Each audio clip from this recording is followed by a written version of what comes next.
나를 이렇게 홀로 남겨두십니까? 이렇게 이해할 수도 있다는 거죠. 이렇게. 그런데 성경은 그 다윗의 곤고함과 다윗의 긴박함도 알고 있습니다. 다윗이 그런 곤고한 가운데서도 그리스도께서 보호하셨고 인도하셨습니다. 그런데 이제 이 다윗의 고백을 통해서 누구의 곤고함을 들어주실 것이냐, 누가 곤고할 때 하나님이 보호하실 것이냐, 누가 이런 고백을 하고 계시느냐, 이런 내용들을 이렇게 보시면 아하, 앞으로 오실 메시아가 이런 곤고함을 당하실 것이구나, 이런 곤고함과 이런 어려움을 당하실 것이구나. 그러나 곤고와 어려움을 당하신다 할지라도 그 곤고와 어려움이 끝이 아니라 어떻게 하냐면 전환의 기회가 된다는 거죠. 전환의 기회가. 곤고하고 어려움을 당해서 핍박을 당해서 죽임을 당하지만 그 죽임을 당하는 것이 끝이 아니라 여러분과 내가 믿고 있는 예수는 그 죽임을 당하면서부터의 터닝 포인트, 엄청난 전환의 기회를 갖습니다. 엄청난 전환의 기회. 사람들이 그동안 하나님으로부터 얻고 싶었던 것들은 천국이라고 하는 것을 굉장히 사모하고 또 굉장히 좋아했지만 한편으로는 그들의 천국은 지상의 낙원을 궁극적 목적으로 두고 있다는 거예요. 지상의 낙원. 지상에서의 천국, 지상에서의 낙원, 지상에서의 삶, 이런 걸 궁극적인 천국의 개념, 하나님의 도우심, 하나님의 인도하심의 개념으로 알고 있는 그 사람들이 결국은 예수가 이제 십자가에 달려 죽으시면서부터 모든 게 어떻게 합니까? 허물어지기 시작하는 거죠. 하나님으로부터 얻어야 될 것들이 바뀌기 시작하는 겁니다. 전에는 먹고 마시고 사는 것을 중심으로 해서 내가 하나님이다 라는 걸 가리켰어요. 이 얘기는 뭐냐면 말을 잘 들으면 뭐를 주고요? 말을 잘 들으면 빵을 주고 또 전쟁에서 이기게 하시고 또 수많은 고난 속에서도 승리케 하셨어요. 그런데 말을 안 들으면, 하나님 말에 까불면 어떻게 되는 줄 아십니까? 죽여버립니다. 죽이는데 얼마나 무지막지하게 죽이시냐면은 거의 야 이분이 하나님 맞아? 라고 할 정도로 무지막지하다는 표현을 쓸 수 있어요. 얼마나 과격하고 얼마나 대단하신지 그의 그 징계하시는 것들을 보면은요 감히 상상할 수 없을 정도의 징계입니다. 여러분 우리 생각으로 봐서는 어떻게 하나님이 이루실 수 있을까라고 할 정도로 징계하십니다. 대표적인 것으로 하나 보신다면은요 다윗이 전쟁에 나가서 이길 때마다 하나님께 찬송을 하고 영광을 돌렸습니다. 너무너무 감사합니다. 하나님 나를 도와주시고 너무 고맙습니다. 여호와는 우리의 하나님입니다. 막 이런 고백을 엄청나게 하고 끝까지 이런 하나님을 찬양했었습니다. 그런데 어느 날 이 다윗이 어떤 생각이 들었냐면은 야 우리 인구 한번 조사해 볼까? 이렇게 생각한 거예요. 인구 조사를 했던 것입니다. 인구 조사를 왜 하냐면은 궁극적 목적은 이런 겁니다. 야 우리 전쟁에 나갈 사람이 몇 명이야? 이렇게 보고 싶은 거예요. 전쟁에 나갈 사람이 몇 명이야? 그래서 이스라엘 사람들은 사람의 숫자를 셀 때 여자 안 셉니다. 또 어르신네들 안 셉니다. 어린아이 숫자에 들어가지 않습니다. 오직 그들이 나이로 사람의 수치를 셀 때는요 전쟁에 나가서 싸울 수 있는 사람이 몇 명이냐 이걸 묻고 싶은 거예요. 그리고 또 하나 덧붙인다면 세금을 낼 사람이 몇 명이나 되느냐, 이거 세금을 어느 정도 걷어야 될 것에 대한 예측과 전쟁에 나가야 될 인물이 몇 명 정도 되는지를 확인하고 싶은 거예요. 다윗이 거기서 생각이 무슨 생각입니까? 전쟁에 나갈 때마다 이기니까 너무너무 자기가 하나님께 감사하기도 하지만 어느 때는 교만한 거예요. 야 내가 몇 명이나 되는 거예요 군사가. 그러다가 결국은 어떻게 합니까? 하나님으로부터 징계를 받기 시작하는데 야 너가 그 죄가를 치룰까? 너희 백성이 치룰까? 그러니까 다윗이 어떻게 뭐라 했냐면 백성에게 돌리세요. 여러분, 이번에 일본의 쓰나미가 사람들의 숫자가 15,000명 정도가 실종, 사망 뭐 이런 상태랍니다. 사망. 그 숫자에 더블이나 더 되는 숫자가 사람이 죽습니다.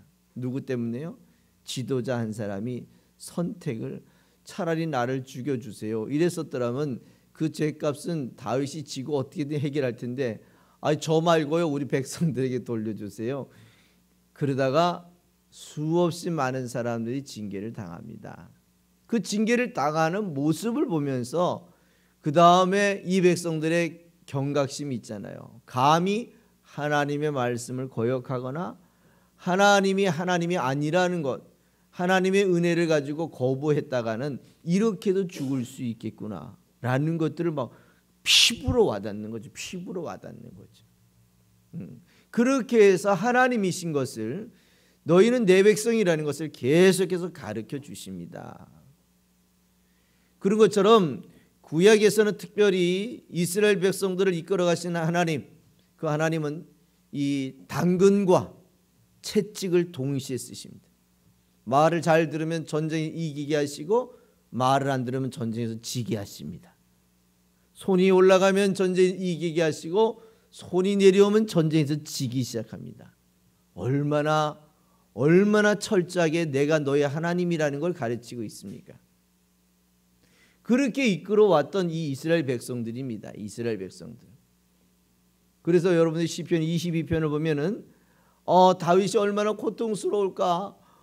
하나님 어찌하여 나를 버리십니까? 뭐 이런 표현들을 여러분들이 이제 시편 21편 1절에서 다윗이 고백했으니까 다윗의 그런 고백일 거다라고 이렇게 생각하시지만 이 고백은 알고 보니까 지난 주간에 예수님께서 당하시면서 마지막 고백하신 그 고백이 엘리 엘리 라마 사박다니 하나님 어찌하여 나를 버리시나이까 나를 기억하지 아니하시겠습니까? 이런 표현들을 쓰고요. 아하 목마르다 다 이루었다 이런 표현들도 이제 알고 보면 예수님이 스스로 이런 말씀을 하신 것이 아니라 구약에서 메시아가 오면 이런 고난을 당할 것을 예측해놓고 예고해놨다는 거예요. 그러니까 예수님께서 그 예고한 중심의 주인공이 누구다? 나다. 누구다? 예수다 라는 것을 검증해주고 확인해주고 이해시키기 위해서 예수님께서는 당신이 말씀하실 때마다 구약의 선지자들이 말씀했던 말씀들을 인용하고요. 인용해서 가르치고 교육하는 것들을 볼 수가 있습니다. 그렇다면 오늘 여러분 본문에서도 역시 마찬가지 시편 23편을 보통은 이 본문이 있어진 배경과 이 본문이 과연 어디에 가장 기본적으로 적용돼야 될까 이런 거를 다 놓치고 있다는 겁니다. 보통 우리는 이 시편 23편을 전부 다 우리한테 다 갖다 놓습니다. 우리한테. 여호와는 우리의 목자입니다. 우리의 인도자입니다. 우리가 사망의 음침한 골짜기를 지날 때 우리를 보호하시는 그분이십니다. 쉴 만한 물가로 인도하시는 분입니다. 이제 이렇게 적용을 합니다. 그래요. 적용은 나중에 하더라도요. 그럼 이 본문이 어디까지 화살이 가야 될지에 대한 본문의 정체성을 먼저 한번 보고 난 다음에 그 다음에 그 본문의 두 상황 속에서 나는 과연 어떻게 이 본문을 이해하고 적용해야 될 것인가 요거를 정확하게 적용해 보신다면 아마 여러분이 예수를 믿는 일이나 또 성경을 믿어가는 일에는 아주 유익한 결과가 되리라고 믿습니다. 그래서 그런 의미에서 오늘 시편 23편을 한번 같이 한번 읽어보도록 하겠습니다. 시편 23편의 말씀을 읽어보겠습니다. 여호와는 나의 목자시니 내게 부족함이 없으리로다. 그가 나를 푸른 풀밭에 누이시며 쉴 만한 물가로 인도하시는도다. 내 영혼을 소생시키시고 자기 이름을 위하여 의의 길로 인도하시는도다. 내가 사망의 음침한 골짜기로 다닐지라도 해를 두려워하지 않을 것은 주께서 나와 함께 하심이라. 주의 지팡이와 막대기가 나를 안위하시나이다. 주께서 내 원수의 목전에서 내게 상을 차려 주시고 기름을 내 머리에 부으셨으니 내 잔이 넘치나이다. 내 평생의 선하심과 인자하심이 반드시 나를 따르리니 내가 여호와의 집에 영원히 살리로다. 아멘. 자, 그렇다면 여호와는 나의 목자십니다. 내게 부족함이 없습니다. 나를 풀밭에 누이십니다. 실 많은 물가로 인도하십니다. 그러고 난 다음에 뭐 하신다고요? 내 영혼을 소생시킨다는 겁니다. 내 영혼을 다시 살린다는 거예요. 그러고 보면 이 말씀이 과연 누구에게 적용이 돼야 될까? 오늘이 무슨 절기라고요? 부활절이란 말입니다. 부활절이란 얘기죠. 오늘 다윗의 이 고백을 그냥 여러분이 아무런 정제된 필터링 과정이 없이 그대로 다 적용해 버리다 보니까 이 말씀의 본질적 의미와 이 말씀을 통해서 가르치려고 하는 여호와의 위대한 약속과 계획과 인도하심을 놓쳐버리는 거예요. 22장까지는 엘리 라마 사박다니 어찌하여 하나님 나를 버리십니까? 아 그래, 다윗이 고백한 것보다 더 중요한 건 메시아가 오실 때 이런 고통을 당하시면서, 고초를 당하시면서, 목마르다 이런 고통을 다 당하시면서 이렇게 고통당하실 것을 예고하고 교육을 해놨는데, 이제 시편 23편에 가가지고는 바로 예수가 다 빠지고 누구한테 와요? 나한테 갖다 적용하는 거예요. 그러다 보니까 여러분들이 성경의 맥, 하나의 흐름, 하나의 가르침의 중심을 놓쳐버리는 거예요. 왜냐하면 이 시편 23편이 너무 많이 알려져 있고 너무 훌륭한 말씀이고 우리가 지금 우리한테 적용해봐도요 절대 흠이 없다는 거, 너무 완벽한 거야. 그러니까 그냥 나한테 다 갖다 적용해버리는 거야. 그러니까 여호와는 나의 목자십니다. 내가 정말 푸른 불밭대로 쉴만한 물가로 인도하시고 내 영혼을 소생시키시고, 이렇게 봐도 이 말씀이 전혀 부족하지 않아요. 그러나 우리가 이 말씀에 궁극적 타켓, 궁극적 목적, 여러분 화살을 쏠 때 어디로 쏩니까? 화살을 쏠 때 아무데나 막 딜이 쏩니까? 여러분들 국궁 하시는 거 보셨죠?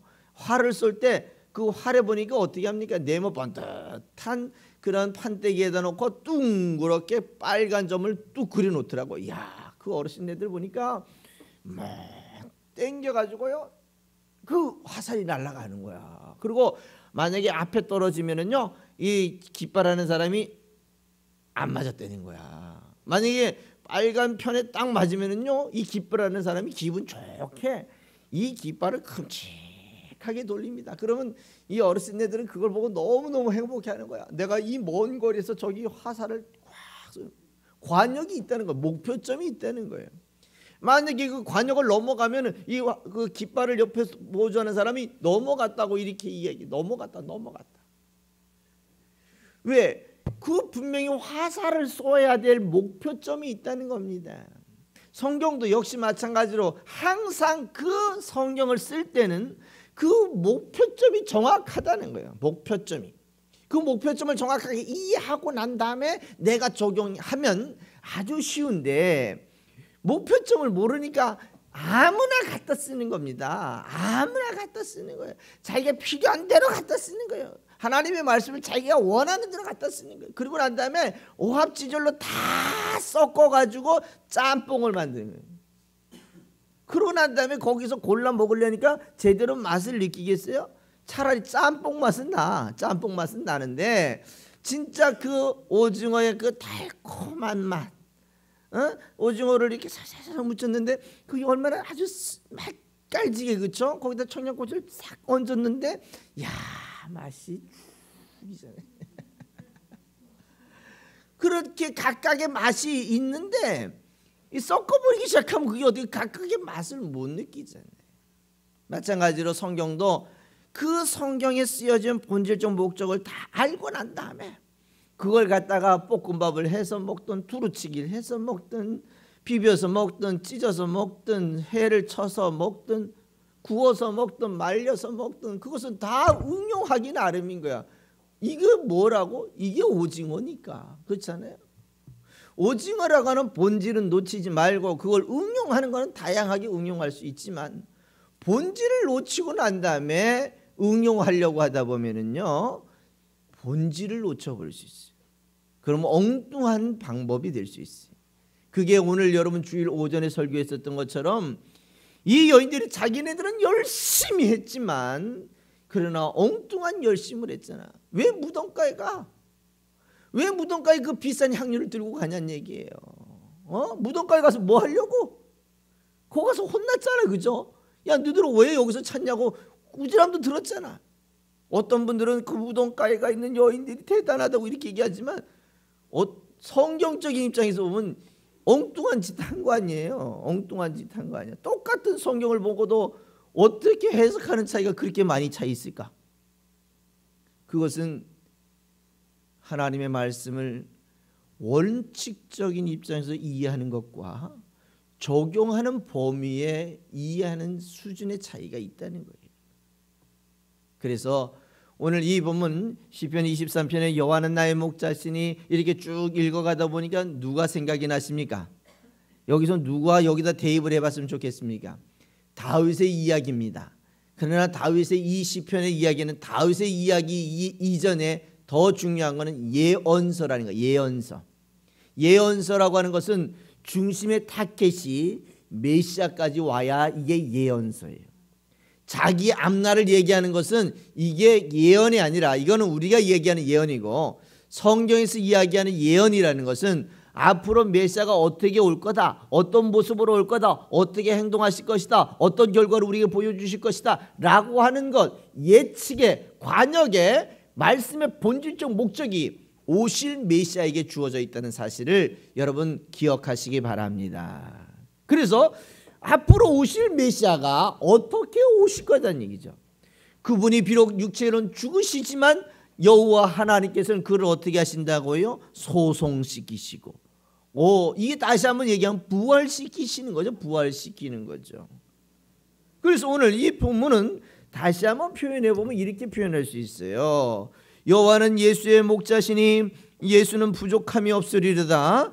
여호와께서 예수를 푸른 불밭에 누이시며 쉴 만한 물가로 인도하시는도다. 예수의 영혼을 소생시키시고 여호와의 이름을 위하여 의의 길로 인도하시는도다. 예수가 사망의 음침한 골짜기로 다닐지라도 해를 두려워하지 않을 것은 하나 여호와께서 예수와 함께 하심이라. 여호와의 지팡이와 막대기가 예수를 안위하시나이다. 주께서 예수의 원수의 목전에서 예수에게 상을 차려주시고 기름을 예수의 머리 위에 부으셨으니 예수의 잔이 넘치나이다. 예수의 평생의 선하심과 인자심이 반드시 예수를 따르리니 예수가 여호와의 집에 영원히 거하리로다. 단순하게 이 본문을 자꾸 나를 갖다 대입을 하다 보니까 이 본문의 핵심적인 과제를 놓쳐버리는 거예요. 오늘 예수는 비록 하나님의 독생자 아들의 모습으로 오셨지만 그가 오셔서 그냥 홀로 사역하신 게 아니라 그가 오셔서 그의 자의적인 사역을 하신 것도 아니라 그가 일부러 자기가 뭔가 잘못해서 저 십자가를 죽으신 것이 아니라 그렇게 해서 그냥 죽어버리신 것이 아니라 여호와께서는 그의 인도자가 되어주시고 예측자가 되어주시고 그의 보호자가 되어주시고 그가 저 사망의 음침한 골짜기 저 죽음에서 죽으셨을 때도 그냥 남겨두지 아니하시고 어떻게 하십니까? 소성시키시고 그를 부활시키시고 그를 약속을 주시고 그에게 기름을 부으시고 이제는 이를 통해서 하나님의 약속과 하나님의 사제가 이 예수를 통해서 이제 이루어질 것이라고 하는 하나님의 새로운 약속을 누구를 통해서요? 예수를 통해서 베풀어 주는 놀라운 역사가 있는 줄 믿으시기 바랍니다. 그래서 우리는 그 예수를 믿으면서부터 우리의 영혼이 어떻게 되는 줄 아십니까? 소성시키는 거. 우리의 영혼이 소성되는 거예요. 우리가 사망의 음침한 골짜기 사단이 우리를 유혹한다 할지라도 우리가 그 사단의 유혹과 사망의 음침한 골짜기에서도 우리도 보호가 되는 줄 여러분 믿으시기 바랍니다. 그냥 단순하게 이것이 어떤 우리의 여호와의 보호하심 이런 부분이 아니라 여호와께서 당신의 독생자를 보내시고 독생자를 그냥 홀로 남겨두지 아니하시고 어떻게 하시는 줄 아십니까? 그를 푸른 초장 쉴만한 물가로 죽은 가운데서도 그를 보호하시고 소생시키셨어. 그에게 이제 기름을 부으셔서 이 약속을 주셨고 이로 인하여 이제 하나님의 자녀가 되는, 하나님의 은혜가 되는, 하나님의 역사에 참여할 수 있는 그런 놀라운 은혜를 이 아들을 통해서 이루신 것들을 보면서 이제 이 역사가 누구에게 전해지는 줄 아십니까? 이 역사가 오늘을 살고 있는 여러분과 나에게, 이 역사가 오늘을 살고 있는 여러분과 나에게도 그대로 적용이 돼서 이제는 진정 누가 나의 목자가 되어주십니까? 이제는 예수가 여러분의 목자가 되어주시고 여러분을 쉴만한 물가, 영원한 생명의 양식, 그 양식을 먹이시면서 우리가 육체를 가지고 있어서 고난을 당하지만 이 고난을 당한 것으로 끝이 아니라 우리를 다시 부활시키셔서 우리에게 영원한 생명의 약속을 우리에게 베풀어 주셔서 우리를 하나님의 사람으로 만들어 주시는 줄 믿으시기 바랍니다. 다만 여러분과 내가 해야 될 일은 뭡니까? 과연 누가 내 목자가 되는지를 우리를 분별할 수 있어야 돼요. 누구에게 내 영혼을 맡겨야 되는지를 분별하실 수 있어야 된다는 것입니다. 그냥 모든 사람들이 야 예수라고 이렇게 얘기하는 게 예수로만 믿지 말고요. 진짜 어떤 예수를 믿어야 될지, 나에게 무엇을 해주시는 예수를 믿어야 될지, 그분이 나에게 어떤 역할을 해주실 수 있는 분인지를 정확하게 이해하고 정확하게 우리가 배워서 그분을 영화롭게 하는 하나님의 거룩한 백성들 되시기를 부탁을 드리겠습니다. 그렇게 할 때에 오늘 본문 속에서 보면은 우리의 목자 되신 그분은 오늘 뭐라고 이야기하냐면 오늘 본문 속에 지팡이와 막대기라는 표현합니다. 지팡이와 막대기. 근데 뭐 지팡이나 막대기나 그 말이 그 말 같지 않으세요? 지팡이나 막대기나. 근데 이걸 영어 성경으로 보면 아주 틀립니다. 영어 성경으로 보면 뭐라고 얘기하냐면 막대기라고 하는 거는요, 이렇게 양을 지키고 있는데 그 일이나 늑대들이 올 때 어떻게 합니까? 그 일이나 늑대를 대항할 수 있는 무기가 막대기예요. 이 쉽게 얘기하면 보호 전쟁 기구란 말이에요.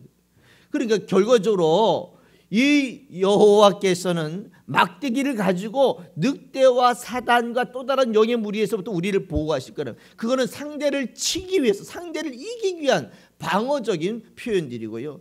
지팡이라고 하는 표현 자체는 어떤 것을 설명하고 있냐면은, 지팡이라고 하는 것은 양을 이렇게 떨어진 양이나 양이 우동이에 빠졌다는 거 이랬을 때 어떻게 하냐면 양을 이렇게 끄집어낼 수 있는 겁니다. 그리고 목자가 힘이 들 때 그것을 지팡이로 쓰. 실제 이것은 지팡이라고 하는 표현을 쓰면 좋을 것 같아요.